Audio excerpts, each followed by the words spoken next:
Thomas the Tank Engine wouldn't stop being a nuisance. Night after night, he kept the other engines awake.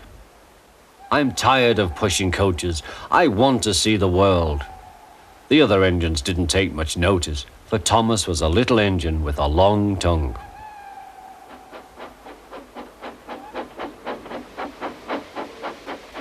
But one night, Edward came to the shed.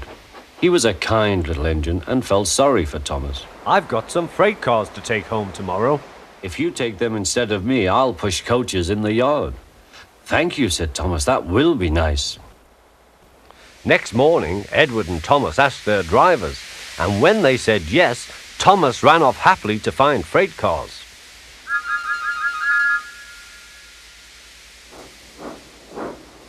Now the freight cars are silly and noisy. They talk a lot and don't attend to what they are doing. And I'm sorry to say they play tricks on an engine who is not used to them. Edward knew all about freight cars. He warned Thomas to be careful, but Thomas was too excited to listen.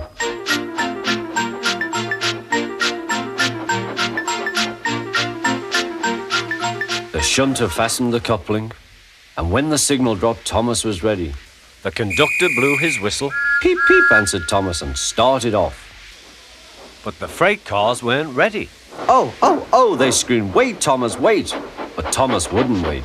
Come on, he puffed. All right, don't fuss. All right, don't fuss, grumbled the cars.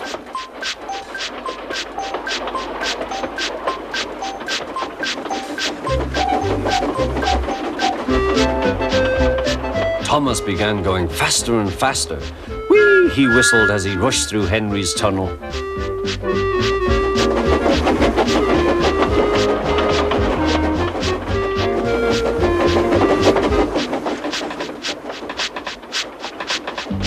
Hurry, hurry, called Thomas. He was feeling very proud of himself. But the cars grew crosser and crosser.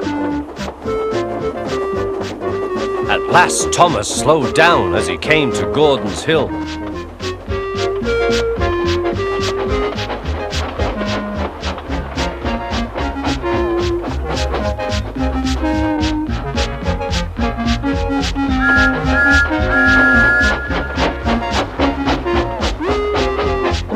Steady now, steady, warned the driver as they reached the top.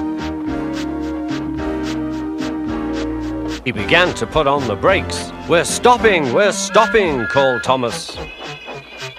No, answered the cars, bumping into each other. Go on. Before the driver could stop them, they had pushed Thomas down the hill and were rattling and laughing behind him. Poor Thomas tried hard to stop them from making him go too fast. Stop pushing, he hissed. But the cars took no notice.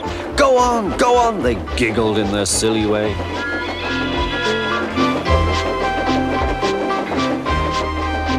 There's the station. Oh dear, what shall I do? He cried. They rattled straight through and swerved into the goods yard. Thomas shut his eyes. I must stop. When he opened his eyes, he saw he had stopped just in front of the buffers. There, watching him, was Sir Topham Hatt. What are you doing here, Thomas? He asked. I've brought Edward's freight cars, Thomas answered. Why did you come so fast? I didn't mean to. I was pushed, said Thomas. You've got a lot to learn about freight cars, Thomas. After pushing them about here for a few weeks, you'll know almost as much about them as Edward. Then you'll be a really useful engine.